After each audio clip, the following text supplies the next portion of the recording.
Hi friends, அஸ்ஸலாமு அலைக்கும். எல்லோரும் எப்படி இருக்கீங்க? அல்ஹம்துலில்லாஹ் நானும் ரொம்ப நல்லா இருக்கேன். நோம்புக்கு வீடு க்ளீனிங் பண்ணணும்னு சொல்லி பாதி க்ளீனிங் தான் முடித்தேன். அதுக்குள்ளே கைவலி வந்துருச்சு. சரின்னு சொல்லி இருக்கிறத மறுபடியும் கொஞ்சம் கொஞ்சமாக செஞ்சுக்கிட்டு இருந்தேன். அப்புறம் பாப்பா தான் இதெல்லாம் க்ளீன் பண்ணி எல்லாம் ஊர்ஸ் பண்ணிகிட்டு இருந்தாங்க. டப்பாலாம் ரொம்ப நாள் ஆயிடுச்சா, ஒரு மாதிரி இருந்தது. அதனால் எல்லாம் டப்பாவையெல்லாம் சேஞ்ச் பண்ணிடலாம் அப்படின்னு சொல்லி சேஞ்ச் பண்ணிகிட்டு இருந்தோம். எனக்கு வீட்டில் வந்து செல்ஃப் இல்லாதங்காட்டி ஸ்டாண்ட் அடித்து அதில் தான் டப்பா அந்த மளிகை பொருளெல்லாம் அடுக்கி வச்சுக்குவேன். இந்த டப்பா பார்த்திங்கன்னா டிமார்க்கில் தான் வாங்கிட்டு வந்திருந்தேன். இதோட ரேட்டு பார்த்திங்கன்னா 49 ரூபா. நல்லா கிளாஸ் குவாலிட்டியில் தான் இருக்குது. ஆனால் கிளாஸ் இல்லை, இது கிளாஸ் குவாலிட்டி அந்த மாதிரி பண்ணி வச்சுருக்காங்க. நல்லாயிருக்கு, ஒர்த்தாக தான் இருக்குது. இன்னொன்று பார்த்திங்கன்னா 69 ரூபா. இதுவும் நல்லாயிருக்கு. அதில் வந்து நம்ம இந்த கடுகு ஜீரகமெல்லாம் போட்டு வச்சுக்கலாம். அந்த டப்பாவில் பார்த்திங்கன்னா பருப்பு சுண்டல் அந்த மாதிரி போட்டு வச்சுக்கலாம். அதுக்கு தான் வாங்கியிருக்கேன். டப்பா இவ்வளோ வாங்கியுமே எனக்கு பத்தலை. பழைய டப்பாவையெல்லாம் எடுத்து, பழைய டப்பா நல்லா தான் இருக்குது, இருந்தாலுமே சேஞ்ச் பண்ணும் போது கொஞ்சம் நல்ல பாசிட்டிவ் வைப்ரேஷன் கிடைக்கும்னு சொல்லி தான் சேஞ்ச் பண்ணியிருக்கேன். அதுவும் பார்த்திங்கன்னா 5 வருஷம் ஆயிடுச்சு டப்பா வாங்கி. அதனால தான் சேஞ்ச் பண்ணி வச்சுட்டேன்.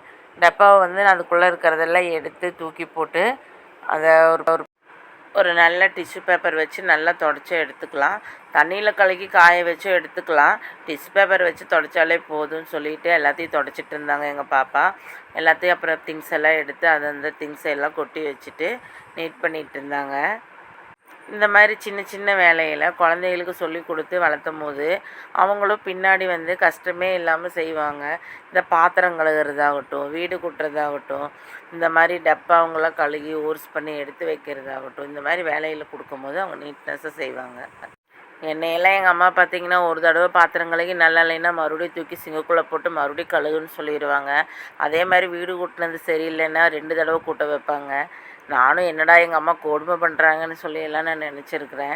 ஆனால் இப்போ தான் தெரியுது எங்கள் அம்மா அந்த மாதிரி பண்ணணுங்காட்டி தான் இந்த அளவுக்கு நான் நீட்னஸாக செய்கிறேன் அப்படிங்கன்னு.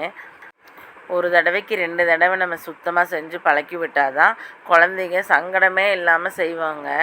அவங்கள சங்கடப்படுத்தக்கூடாதுன்னு சொல்லி அவங்களோட திறமையை நம்மளே டவுன் பண்ண மாதிரி ஆயிரும்.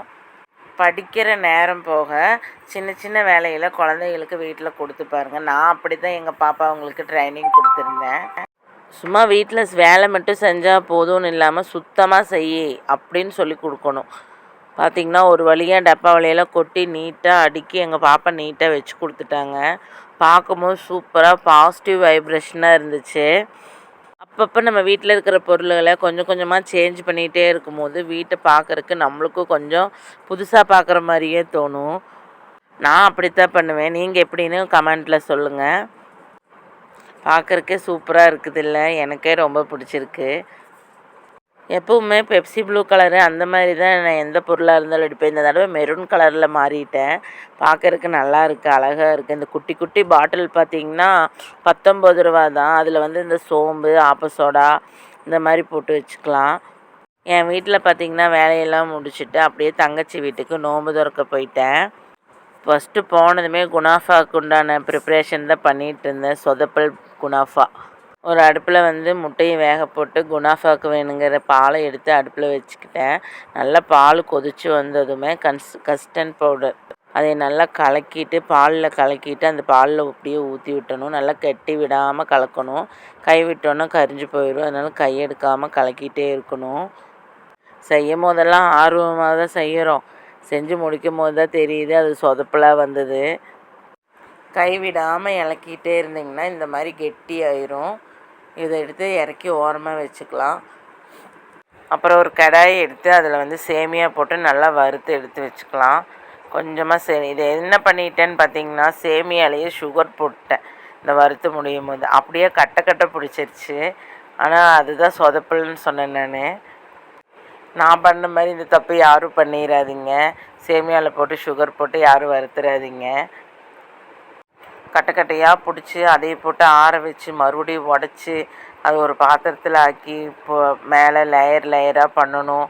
அதெல்லாம் ரொம்ப கஷ்டமாக போச்சு. நான் நல்லா பண்ணி நீட்டாக வந்ததுக்கப்புறமா உங்களுக்கு நான் பர்ஃபெக்டான வீடியோ போடணும்னு நினச்சேன். சரி, இந்த சொதப்பல் வீடியோ உங்கள் கூட நானும் ஷேர் பண்ணணும்னு நினச்சேன். பாதாம், பிஸ்தா, முந்திரி இதெல்லாம் துருவி எல்லாம் எடுத்து வச்சுருந்தேன். இந்த மில்கி மிக்ஸ் எல்லாம் ஊற்றி தான் நல்லா இந்த பாலெல்லாம் காய்ச்சி எடுத்து வச்சுருந்தேன்னா, ஆனால் டேஸ்ட்டு பார்த்திங்கன்னா சூப்பராக இருந்துச்சு. ஆனால் இந்த சொதப்புனது வந்து என்னென்னு பார்த்திங்கன்னா, இந்த சுகர் போட்டு நல்லா வறுத்து எடுத்துட்டேன். அதனால் கட்டையாக பிடிச்சிருச்சு. அப்புறம் ஆறுனதுக்கப்புறம் நல்லா உதிரி உதிரி ஆக்கி அதை அப்படியே கரெக்ட் பண்ணிட்டேன். ஹஸ்பண்டுக்கு பிடிக்குமேன்னு சொல்லி நிறைய பாதாம், முந்திரி, பிஸ்தாவெல்லாம் நிறைய போட்டு தூக்கலாக வச்சுக்கிட்டேன். இதை அப்படியே கொண்டு போய் ஃப்ரிட்ஜுக்குள்ளே வச்சா தான் இனி செட் ஆகும். 1 மணி நேரம் இல்லைன்னா 2 மணி நேரம் ஃப்ரிட்ஜுக்குள்ளே வச்சா தான் செட் ஆகும். ஃப்ரீஜருக்குள்ளே வைக்கக்கூடாது, ஃப்ரீஜருக்கு கீழே வைக்கணும். அப்புறம் அப்படியே நம்ம குணாஃபாங்கிற ஒரு பேர் வச்சு நம்ம சேவ் பண்ணிக்க வேண்டியது தான். அப்புறம் எப்பவும் போல் பப்ஸு சுடுறது, முட்டை போண்டா சுடுறது, வடை சுடுறது ஆரம்பித்தாச்சு. எங்கள் பெரிய பொண்ணு பார்த்திங்கன்னா பப்ஸு ரோலெல்லாம் சுற்றிட்டு இருந்தாங்க. நான் வந்து முட்டை போண்டா சுட்டுட்டு இருந்தேன். அம்மா வந்து பருப்பு வடைக்கு அரைச்சிட்டு இருந்தாங்க. அத்தா வந்து பள்ளிக்கஞ்சி வாங்கிட்டு வந்துட்டார். எப்போவுமே வீட்லேயே தான் எல்லாமே செஞ்சுக்கிறது, கடையில் வாங்க மாட்டோம். ரொம்ப முடியல அந்த மாதிரி சுச்சுவேஷனுக்கு மட்டும்தான் கடையில் வாங்கிக்குவோம். நாங்களே வடை போண்டா கடை போட்டவங்க தான், அதனால தான் வீட்லேயே செய்யும் போது எங்களுக்கு அந்த டேஸ்ட்டு கிடைக்கும். பஜ்ஜி போண்டா மிக்ஸ் எல்லாம் நான் வீட்டிலையே ரெடி பண்ணி வச்சுருக்கேன். அதனால் நம்ம சீக்கிரமாக செஞ்சிடலாம். நோன்பு டைமுன்னு இல்லாமல் எப்போவுமே என் வீட்டில் ப்ரிப்ரேஷன் பண்ணி வச்சுருவேன் பஜ்ஜி போண்டா மிக்ஸு. யாராவது உறம்பறைங்க வந்தாங்கன்னா சீக்கிரமாக எடுத்து நமக்கு செஞ்சு கொடுத்துக்கலாம். இன்றைக்கி இஃப்தாருக்கு என்னமெல்லாம் ரெடி பண்ணியிருக்கேன்னு பார்த்தீங்கன்னா, முட்டை போண்டா, பப்ஸு, பருப்பு வடை, ரோஸ் மில்க்கு, நன்னாரி ஜூஸு, முலாம்பழ ஜூஸு, நம்ம பள்ளிக்கஞ்சி. அல்ஹம்துலில்லாஹ் நல்லபடியாக நோம்பெல்லாம் திறந்தாச்சு. இந்த இஃப்தார் வீடியோ உங்களுக்கு பிடிச்சிருந்துச்சின்னா லைக் பண்ணுங்கள், ஷேர் பண்ணுங்கள், கமெண்ட் பண்ணுங்கள். வீடியோ புதுசாக பார்க்குறவங்க சப்ஸ்கிரைப் பண்ணிவிட்டு பாருங்கள். என்னோடய சப்ஸ்கிரைபுக்காக நான் துவா செஞ்சுக்கிறேன். எனக்காக நீங்களும் துவா செஞ்சுக்கோங்க. அஸ்ஸலாமு அலைக்கும். தேங்க்ஸ் ஃபார் வாட்சிங்.